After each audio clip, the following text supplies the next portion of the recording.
एकदमै simple chicken curry recipe So first मा अलिकति तेल तताउने त्यसमा ल्वाङ सुकुमेल then some bay leaves then some chopped onions fry गर्ने त्यसपछि some ginger garlic paste then stir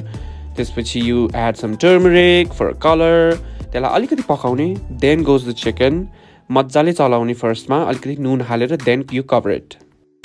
यो aroma यस्तो बवाल स्मेल आउँछ ल्वाङ सुकुमेल bay leaves you know all the aromatics because of those त्यसपछि goes some cumin powder त्यसपछि red chili powder अलिकति spicy बनाउन then some kashmiri oh my god I love some kashmiri then some garam masala then you cook up all the spices त्यो spices को त्यो rawness लाई अलिकति कम गर्नलाई then goes tomato puree त्यसलाई पनि मज्जाले पकाउनु पर्यो and then goes alikati hot water warm water so warm water ko lai chai I got this amazing electric water boiler from Techmax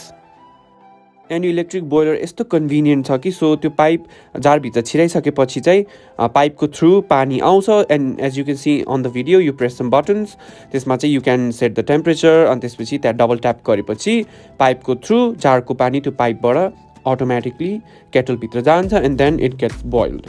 so freaking convenient guys this is so freaking convenient and then you add some hot water अलि मज्जाले पाक्न पर्यो for some gravy अब आफ्नो convenience को हिसाबले you can